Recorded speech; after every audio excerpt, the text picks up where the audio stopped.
La Biblia es un libro que es hermoso.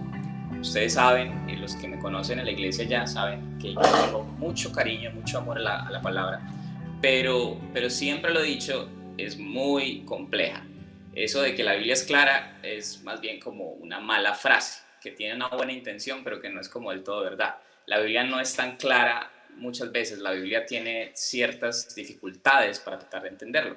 Así que es importante que aceptemos eso, aceptemos que la Biblia es difícil, no para dejar de leerla, sino para que cuando nos acerquemos a ella lo hagamos con paciencia, lo hagamos con tranquilidad. Si no entendemos algo, podamos preguntar, podamos ir y hablar con alguien que sepa, pero que no sintamos que nos toca entenderlo. Yo creo que muchas personas cuando estamos emprendiendo este viaje de acercarnos a Dios y de crecer en los caminos de Dios se siente mal porque pues no entiende, pero parece que todo el mundo está entendiendo, entonces yo soy el problema, ¿cierto?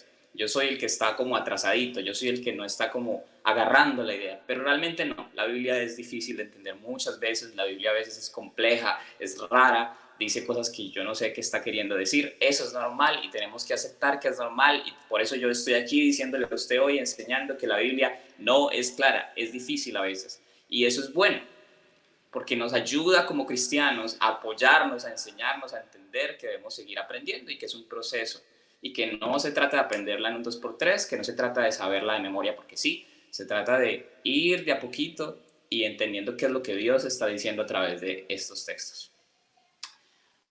La Biblia, entre otras cosas, es la historia de un pueblo y no del pueblo colombiano, del pueblo de Israel. Entonces, como es la historia de otro país, a colmo nos toca aprender cultura de otro país, cultura de otra gente, ¿cierto? Como para tratar de entenderla. Yo voy a hacer rápidamente un resumen de lo que es la línea temporal del Antiguo Testamento, porque es el más complejo de entender. El Nuevo Testamento lo entendemos un poquito más porque es Jesús, ¿cierto? Porque la historia de Jesús es un poco más familiar, porque Pablo empieza a hablarle a los gentiles, es decir, a gente que no era judía, entonces ya empieza a salirse de un esquema cultural y empieza a hablarle a la gente del mundo. Entonces eso lo entendemos porque nosotros somos gente del mundo, no somos israelitas. Pero el Antiguo Testamento es uno de esos bloques de libros que casi no leemos, y no los leemos, entre otras cosas, porque es difícil de entender. Así que empieza Génesis y después de varios relatos aparece un personaje que se llama Abraham. Todos hemos escuchado alguna vez ese nombre, todos sabemos más o menos quién es. Un señor que tiene mucha fe y que a los 100 años tiene un hijo que se llama Isaac, que ese hijo fue prometido por Dios. Después de Isaac, y pasan otras cosas, Isaac tiene a un par de mellizos que se llaman Esaú y Jacob. Y entonces, después de muchas cosas también, sigue la historia y nos cuentan la historia de Jacob, que era un tramposo, que era un avispado, que era un mentiroso, que jugaba aquí con la gente. Y Jacob tiene 12 hijos. Y después nos damos cuenta que a Jacob le cambian el nombre y le cambian el nombre por Israel. Y de ahí es donde nace la nación de Israel, ¿cierto? Israel y las 12 tribus. Cada hijo de Jacob va a ser el padre de una tribu, como de un departamento de Colombia, así de una tribu de Israel. Listo. Sigue la historia. Y entonces empezamos a ver que aparece alguien que se llama Moisés. Y Moisés es el quien va a liberar al pueblo de Israel, que ya ahora ha vivido muchos años en Egipto y es esclavo. Moisés saca al pueblo de Israel, hemos visto eso muchísimas veces, y viven 40 años en el desierto. Y después Moisés muere. ¿Y quién lo sucede? Josué, el general del ejército de Israel, es quien se vuelve ahora el líder de Israel. Miren todo lo que ya hemos avanzado. Ya estamos por allá en el quinto o sexto libro de la Biblia. Josué está al frente de una tarea gigante que es conquistar una tierra llena de enemigos, llena de gente que los va a atacar si ellos se atreven a venir, que no los quiere por ahí, que los quiere eliminados.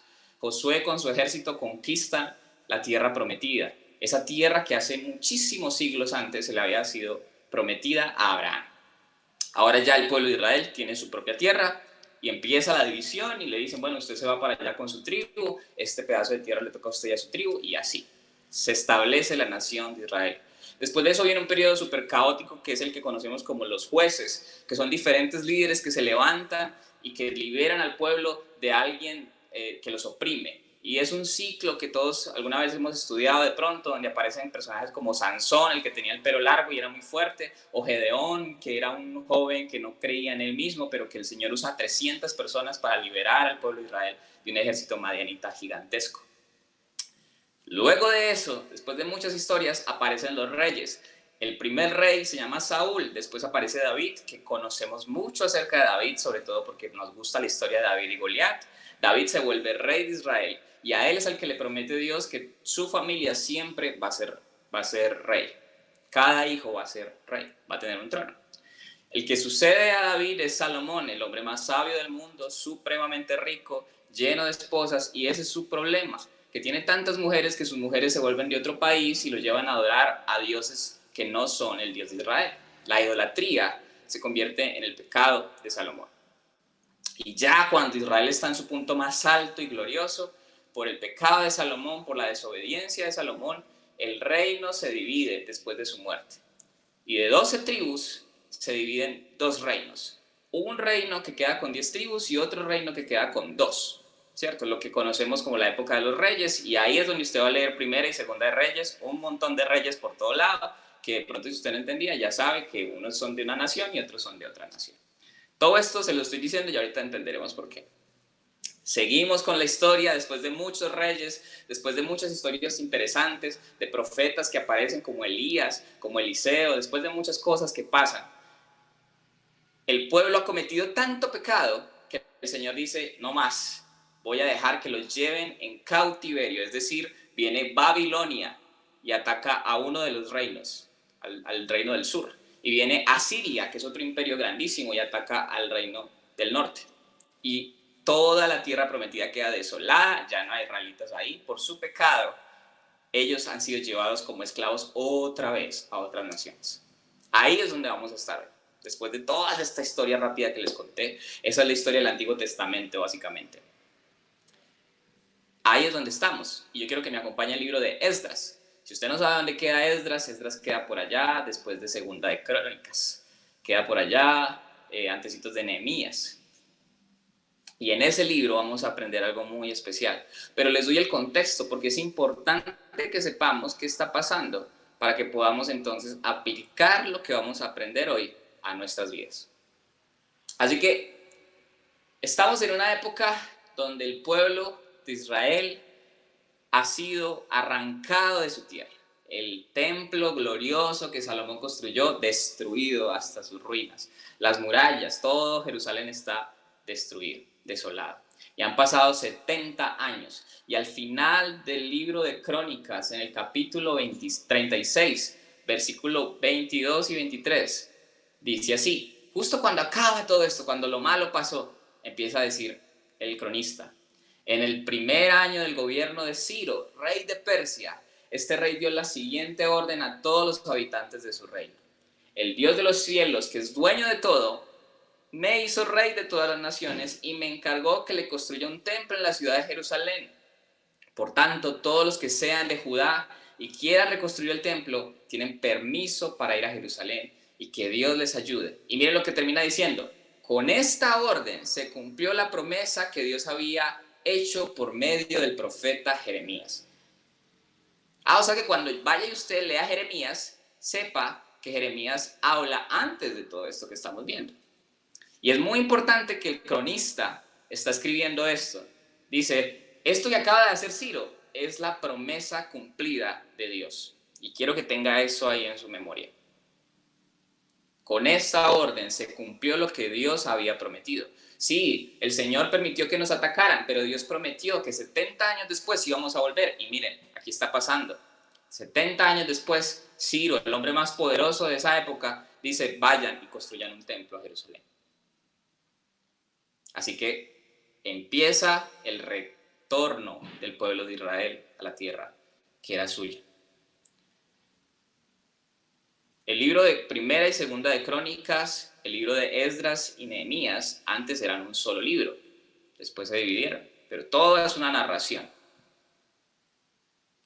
Y lo que trataban de escribir ahí era recordarle a un pueblo que ha vivido 70 años en la tierra de Babilonia que lo único que recuerda es lo malo que les ha pasado, que Dios cumple sus promesas. Así que llegamos a capítulo 3 de Esdras. Empieza el regreso del pueblo, ellos empiezan a llegar, tienen como tarea construir el templo. Y el capítulo 3 de Esdras, por allá en el versículo 8, nos dice que después de un tiempo empezaron la reconstrucción. ¿Cuánto tiempo pasó? 1 año y 2 meses después de llegar, dijeron, bueno, vamos a empezar a construir el templo, pusieron los cimientos, hubo una fiesta, mucha gente empezó a llorar, mucha gente empezó a alegrarse. Los que lloraban lo hacían porque recordaban cómo era el pasado, cómo era el templo de Salomón, y se lamentaban de que no les estaba yendo tan bien. Los que se alegraban estaban diciendo, Dios es bueno, Él nunca deja de amarnos. Es normal como seres humanos tener sentimientos encontrados. Es el momento en el que logramos algo importante y nos alegramos con quienes estamos ahí, pero de pronto sentimos, ojalá esta persona también estuviera aquí, ojalá esta persona que hizo tanto en este proceso, que ya no está con nosotros, pudiera disfrutar de este logro. Así se sentían ellos. Muchos sacerdotes estaban llorando porque se acordaban de la gloria que tuvieron hace tanto tiempo, del templo de Salomón tan grande, tan lleno de riquezas, y ahora veían algo que estaba empezando, una cosita mucho más chiquita, con menos recursos. Pero Dios estaba empezando algo nuevo. Hicieron tanto alboroto, hubo tanta fiesta, que los enemigos del pueblo escucharon lo que estaba pasando. Así es, después de tanto tiempo que ha pasado, Israel todavía sigue teniendo enemigos.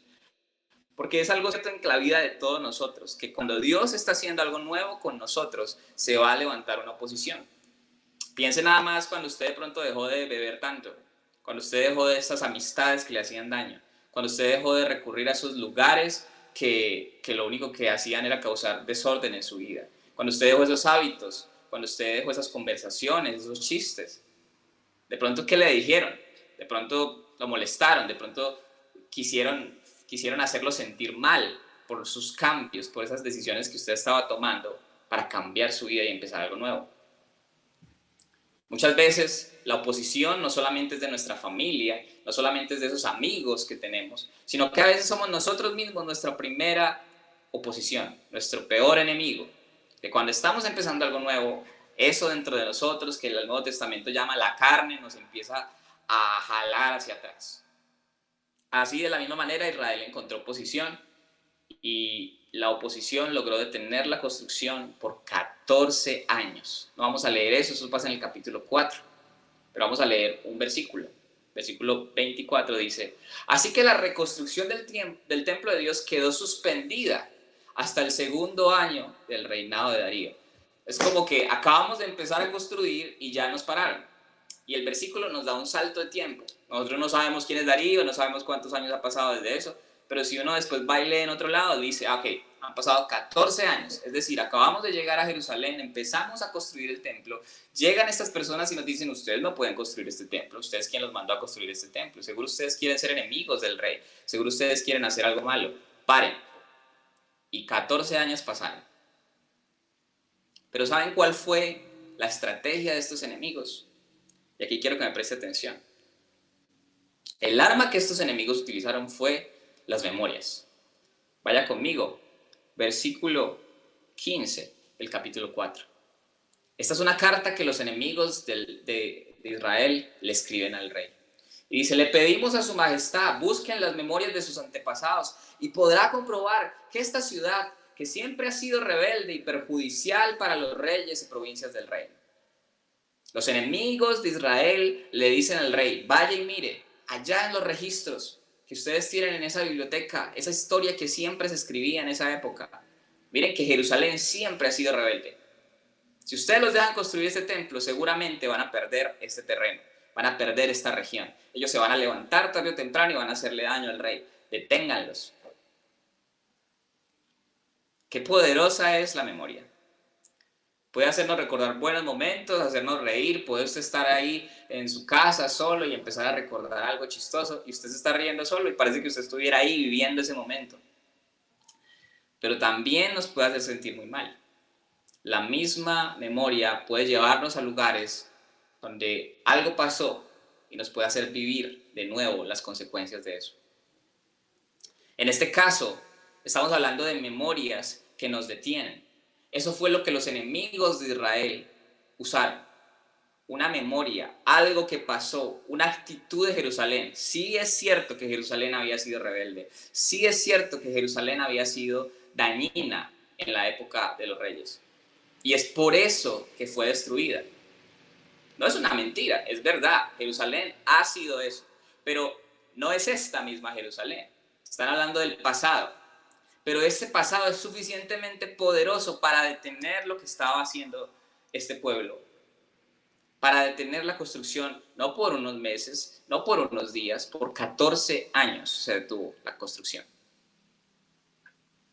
Y asimismo hay recuerdos que nos están deteniendo.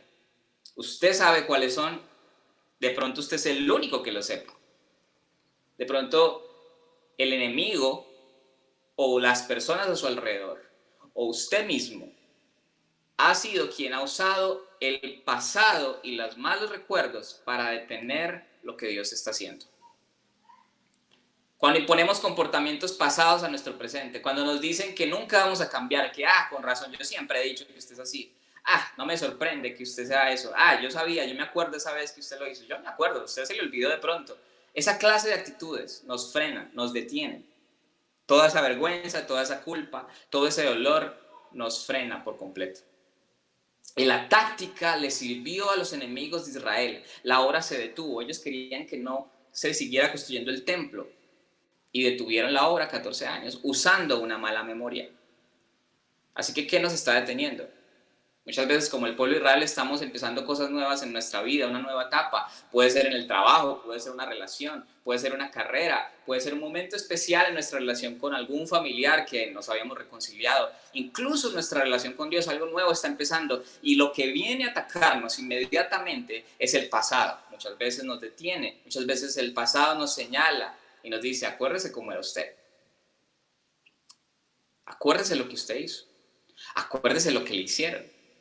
No confíe de nuevo en esas personas. Usted ya confió una vez y le han fallado. Ni siquiera tiene que ser algo que tengamos ahora. Imponemos comportamientos de otras personas a las que tenemos ahora. Imponemos comportamientos y situaciones de nuestro trabajo anterior al trabajo que tenemos. El jefe que tuvimos fue tan malo que ahora cualquier jefe que tengamos es así. La relación en la que estuvimos fue tan mala que ahora la relación nueva que el Señor nos ha regalado va a ser así también. El pasaje dice, y usted lo leyó conmigo en el versículo 15, revisen la memoria de los antepasados. No era este pueblo rebelde. No eran ellos los pecadores, no eran ellos los que mantenían la revolución. Era el pasado, Israel antes del cautiverio. A veces no es lo que hacemos ahora, sino lo que hicimos antes. A veces no es lo que somos hoy, sino lo que fuimos, lo que nos detiene. ¿Qué tan poderoso es el pasado cuando le damos permiso de entrar a nuestro presente? Así que pregunto de nuevo, ¿qué nos está deteniendo de vivir lo nuevo? ¿Qué memoria nos está frenando en la obra que nos ha sido encomendada? Ese es el capítulo 4. El capítulo 5 comienza con algo muy especial y nos menciona en el versículo 1, que no lo vamos a leer, a dos personajes, usted lo puede leer ahí en su casa. Nos menciona a dos profetas, Ageo y Zacarías, aparecen. Después de 14 años, Dios levanta a profetas que traen una palabra de Dios y les dicen, es momento de retomar la obra. Dios está con nosotros. Así que cuando usted vaya a leer a Ageo y Zacarías, usted sabrá qué está pasando dentro de este contexto.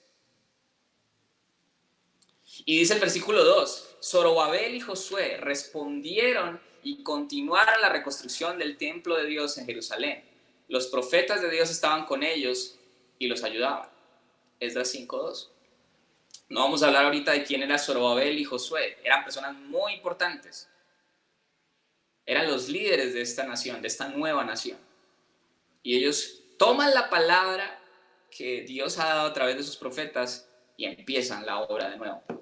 La palabra de Dios es lo que nos mueve hacia adelante. Cuando el pasado es el que nos detiene, las palabras que Dios ha derramado sobre nosotros son las que nos llevan a avanzar. Miren que cuando empiezan la obra, en los versículos siguientes, otra vez aparece alguien a detenerlos.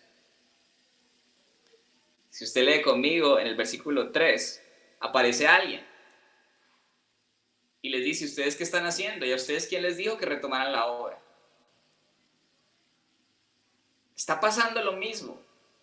¿Usted ha sentido esa sensación, ese miedo, ese trauma de que a usted le pasó algo mal una vez y cuando después ya usted parece que lo ha superado todo, vuelve a sentir el miedo de: oh no, está pasando de nuevo, está pasándome otra vez, que alguien nos va a venir a detener, y quién sabe si esta vez van a ser 14 años o cuántos años van a ser? Y el versículo 5 dice: los ojos de Dios estaban con el pueblo. Dice: pero como Dios cuidaba de su pueblo, no pudieron impedir que los líderes judíos siguieran construyendo hasta que se enviara un informe a Darío y él comunicara su decisión. Algo había cambiado. Pasa todo igual, empiezan a construir y la oposición aparece. La oposición siempre va a aparecer, mis hermanos. No nos sorprenda. Hay un dicho que dice que cuando nos encontramos al enemigo de frente, eso significa que vamos en dirección contraria a él. Así que si usted no se ha encontrado al diablo de frente, si usted no ha encontrado oposición, hay que revisarse a ver si está caminando al lado de él. Pero si usted se lo encuentra de frente, si usted siente que algo está pasando en contra de un propósito de Dios, siga caminando, porque va en dirección contraria a esa resistencia, a esa oposición. Así que vuelve a aparecer oposición al pueblo de Israel, pero ahorita algo había cambiado. Dios estaba cuidando de su pueblo y el trabajo sigue. La palabra de Dios a través de los profetas trajo ánimo al pueblo de nuevo. Miren que no vamos a leer los siguientes versículos, pero empieza un proceso similar al capítulo 4. Envían una carta al rey otra vez. Ya ustedes leyeron conmigo. En el capítulo 4, los enemigos enviaron una carta al rey y le dijeron: mire y revise el pasado de esta gente, no los deje seguir. Pero la diferencia ahora es que es el pueblo el que va a escribir la carta. La primera vez era lo que mis enemigos dijeron de mí. La segunda vez va a ser lo que yo diga. Y entonces, desde el versículo 9 y 10 en adelante, empieza la carta de Israel al rey. Y miren lo que dice el versículo 11. Nuestros antepasados hicieron enojar a Dios. Él permitió que los venciera el rey Nabucodonosor de Babilonia. Lo primero que necesitamos reconocer, lo primero que necesitamos hacer para arrebatarle el poder al pecado es arrepentimiento. Este momento es el pueblo de Israel diciendo: sí, fue nuestra culpa, fue culpa de nuestros antepasados. Sí, yo hice eso.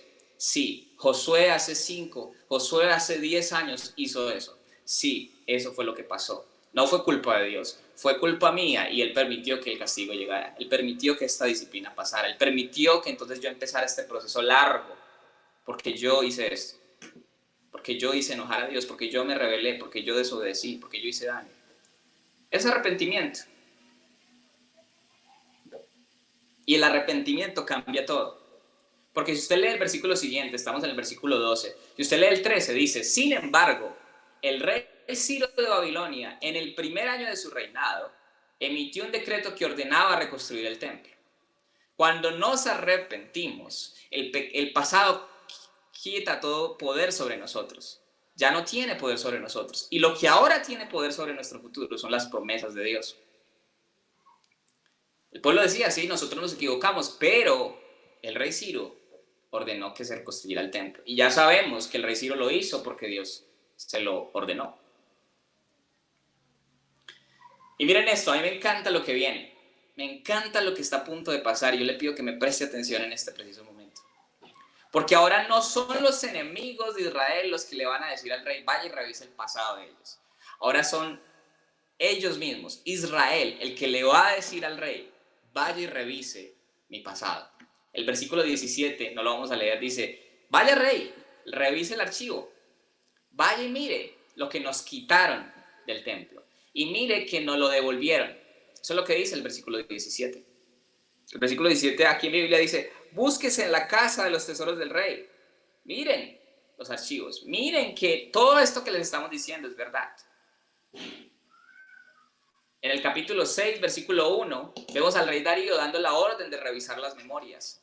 Dando la orden de, bueno, vayan y busquen allá en el pasado, vayan y busquen en el pasado. La historia termina viendo que el rey Darío ordena que se les dé permiso, pero no solo permiso, que se les dé recursos para que continúen la obra, y no solo para que terminen el templo, sino que se les dé recursos para que tengan con qué sacrificar todos los días. Entonces, recordar las cosas malas nos detiene. Que el pasado de aquellas cosas que hicimos mal nos puede detener. Cuando otras personas señalan esas áreas de nuestra vida, nos pueden detener. Pero cuando Dios interviene y sus promesas son recordadas, entonces ya el pasado no tiene poder alguno. Ahora somos nosotros diciendo, sí, yo hice eso. Sí, claro que sí, yo fui así. Claro que sí, esto me pasó a mí. Pero ahora mi vista no está puesta en lo que me pasó, en lo que yo hice. Está puesta en las promesas de Dios. Está puesta en lo que Él dijo que iba a hacer. Él dijo que nos iba a regresar aquí. Y miren, Ciro no regresó. Él dijo que lo que había sido robado del templo iba a volver. Y miren, Ciro no lo devolvió. Mis hermanos, no nos avergoncemos más de las malas decisiones, sino que pongamos nuestra vista en las promesas de Dios. Que cuando la gente nos señale o cuando seamos nosotros mismos quienes hagamos ese ejercicio de señalarnos, nuestra atención corra a las promesas de Dios. Sí, yo fui así, pero ahora en Dios soy esto. Y es por eso que seguramente muchos malos recuerdos vinieron a su cabeza mientras estábamos hablando de esto. Seguramente alguna cosa que a usted le pasó, alguna cosa que usted hizo, está ahorita en su memoria. Pero yo le pido que lleve su atención, y yo también la llevo, a las fieles promesas de Dios. Vimos a un pueblo que fue detenido porque usaron su pasado para detenerlo. Ahora vemos a un pueblo que primero es animado por Dios a través de sus profetas. Y que segundo, usa su pasado, que sigue siendo el mismo pasado malo, que sigue siendo algo malo que les pasó. Miren que ellos no están hablando de una experiencia bonita, usan la misma experiencia fea que tuvieron, usan el mismo trauma, pero ahora cambian su significado. Porque el Señor puede darle significado a las cosas que no tenían sentido en nuestra vida. Porque el Señor puede hacer que las malas decisiones que tomamos antes nos lleven a buenos lugares ahora. Él es capaz de restaurar lo que hemos perdido. Él es capaz de devolvernos lo que nos han quitado. Y no solo eso, como hizo Darío, no solo devolvió lo que habían robado del templo, sino que dio más al templo. Así que el Señor no solo nos va a devolver lo que hemos perdido, nos va a dar más de lo que le hemos pedido. Pero debemos dejar de traer lo que fuimos ahora a lo que somos, porque el Señor nos ha hecho personas nuevas. En Jesús encontramos el total cumplimiento de las promesas. Él es la palabra de Dios que se nos ha sido dada a nosotros. Así como Ageo y Zacarías hablaron la palabra de Dios para el pueblo de Israel en ese tiempo, en Jesús Él es la palabra. Él es quien nos trae un mensaje de salvación, que nos tiene que animar a dejar el pasado atrás y a levantarnos a seguir. Él es quien toma nuestros pecados, quien toma nuestro pasado, quien toma nuestros errores y los mata en esa cruz y los sepulta, como dice uno de los textos de la Biblia, al fondo del mar. En Él hoy podemos decir que no hay condenación para los que están en Cristo Jesús. Es en Él que podemos decir que somos nuevas criaturas, que todo lo que fuimos, que todas las malas memorias, que todos los errores son quitados, son hechos fuera de nosotros, y ahora algo nuevo empieza, ahora algo nuevo viene. Los que estamos en Él somos nuevas criaturas. Todas las cosas viejas pasaron. He aquí, todas son hechas nuevas. Así que esta mañana, si hemos estado utilizando nuestro pasado, si alguien más lo está haciendo, si el diablo mismo nos está hablando al oído, recordándonos lo que fuimos, no dejándonos disfrutar lo que tenemos y lo que Dios quiere darnos, no empecemos a reprender al diablo. No hable con él. Usted concéntrese en las promesas de Dios. Diga como el salmista, alma mía, alaba al Señor. No olvides ninguno de sus beneficios. Bendícelo. Recuerda cada una de sus bendiciones. Él es quien perdona todas nuestras iniquidades. Él es quien sana todos nuestros dolores. Él es quien nos corona de favores y misericordias. Y cuando hacemos eso, cuando nuestra atención no está basada en nuestros errores, sino en la fidelidad de Dios, vamos a ver cómo Él responde, vamos a ver cómo avanzamos. Entonces avancemos, caminemos sobre las promesas de Dios. Él ha creado un camino nuevo delante de nosotros. Atrás lo antiguo, atrás lo feo que fue nuestra vida, el daño que nos hicieron. Hay una sanidad que nos espera adelante. Hay algo nuevo que nos espera adelante, hay más aprendizaje, hay más bendiciones, hay más unción, hay más palabra que Dios quiere darnos, hay más milagros que Dios quiere hacer en nosotros, hay sanidades físicas y emocionales que Dios quiere hacer en nosotros. Pero dejemos de darle poder al pasado, que ya las memorias no nos detengan, sino que sean memorias que nos hagan progresar, que nos hagan avanzar. Ahí donde está, yo le pido que ponga su atención en lo bueno que ha sido Dios con cada uno de ustedes, en lo grande que ha sido, en lo cuidadoso, el que nos ha acompañado en los buenos y en los malos momentos, el que nos ha acompañado en las glorias y en las vergüenzas. En Él debemos estar enfocados, y cuando hagamos eso, no importa qué oposición se levante, no importa quién quiera detenernos, sus promesas no pueden ser detenidas y vamos a verlas con nuestros propios ojos como Él las va a cumplir.